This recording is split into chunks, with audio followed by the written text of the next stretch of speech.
Hujambo na karibu kwa mara nyingine tena mtazamaji wa The World News. Katika kipindi hiki cha ulimwengu wa siasa, bado tunatazama siasa za Mashariki ya Kati, na wakati huu tunaelekea huko nchini Misri ambapo wachambuzi wa mambo wanadai kwamba Marekani hawataingia vitani dhidi ya Iran. Wanadiplomasia wanadai kwamba Marekani ni vitisho vyake tu dhidi ya Iran, na hata silaha ambazo anazipeleka katika eneo la Mashariki ya Kati ni kwa ajili ya kuilinda Israel isije kafanywa mashambulizi dhidi ya Iran. Wachambuzi wanasema kwamba ni kutokana na rais wa Marekani Bwana Donald Trump kuona kwamba kuna uwezekano mkubwa wa Iran kulipiza kisasi cha Oktoba 26 mwaka 2024 baada ya Israel kulipa kisasi cha Oktoba mosi kilichofanywa na Iran. Kwa mujibu wa mwanadiplomasia wa zamani wa nchini Misri, anadai kwamba Marekani kamwe haitapigana na Iran, lakini hivi ni vitisho vya Trump kwa ajili ya kuilinda Israel. Mwanadiplomasia huyo wa zamani amesisitiza kuwa lengo la kupeleka zana za kijeshi za Marekani katika eneo hili la Mashariki ya Kati ni kuhakikishia utawala wa Israel. Ameongeza kusema kwamba kamwe hataingia kwenye vita na Iran na kamwe haitaruhusu Israel kuishambulia Iran. Abdul Al-Ashal, mtaalamu wa diplomasia, anajaribu tu kufikia malengo yake kwa gharama ndogo. Alisema watawala wote wa Kiarabu wameisaidia Tel Aviv na wanataka kuharibiwa kwa Gaza. Lengo la utawala wa Kizayuni kama ilivyoelezwa katika mradi wa Herz ni jangwa la Sinai. Mtaalamu mwingine anayefahamika kama Mamdu Hamza alieleza kwa lugha ya Kiarabu na amesisitiza kuwa lengo la kupeleka zana za kijeshi katika eneo la Mashariki ya Kati si Iran, bali ni utekelezaji wa mradi wa kuwahamisha kwa nguvu wakazi wa ukanda wa Gaza hadi kwenye jangwa la Sinai, na ikibidi kukabiliana na jeshi la Misri.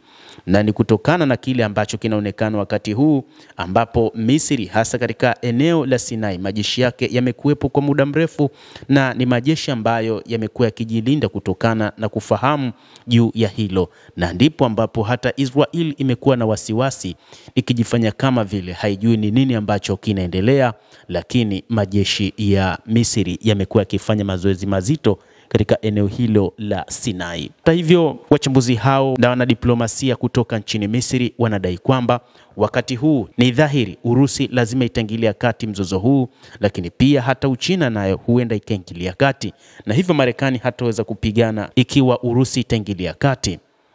Anajaribu wakati huu pia kutengeneza uhusiano na Urusi ili tu Putin asingilie vita huko katika Mashariki ya Kati, lakini tayari mamlaka za Urusi zimeshatangaza kwamba kamwe hazitoiacha Iran ipigwe katika vita, na ndio maana wakati huu pia Iran ipo tayari kupambana, lakini ni kutokana na kwamba tayari imeshapata mshirika ambaye ni Urusi, lakini hata upande wa Uchina. Habari za ndani zinaeleza hivyo kwamba China nayo ipo katika maandalizi, na hata katika siku za hivi karibuni nchi hizo zimefanya mazoezi kwa maana ya China, Urusi pamoja na Iran. Hata hivyo, inadaiwa kwamba kuna baadhi ya makombora ambayo yametoka nchini Urusi katika siku za hivi karibuni, na hata ndege za Su-35 zilishapatikana kutoka nchini Urusi kupelekwa huko nchini Iran. Kadhalika na baadhi ya meli za kivita kutoka nchini Korea Kaskazini nazo pia zimeshapatikana, na lengo la kufanya hayo yote ni kwa ajili ya kuilinda Iran.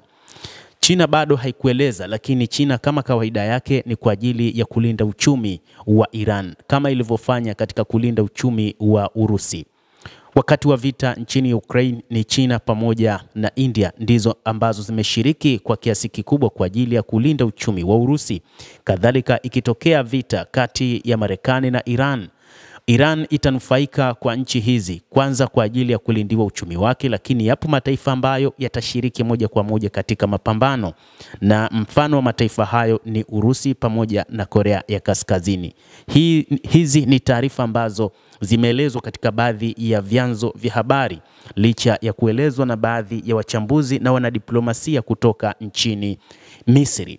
Mtazamaji, nawe pia una nafasi ya kulike, una nafasi ya kucomment na kusubscribe chaneli hii. Ikiwa bado hujafanya hivyo, utakuwa ukipata habari hizi kwa mapana hapa The World News. Mimi ni Adam Hussein, endelea kutufuatilia, endelea kuwa nasi wakati wote.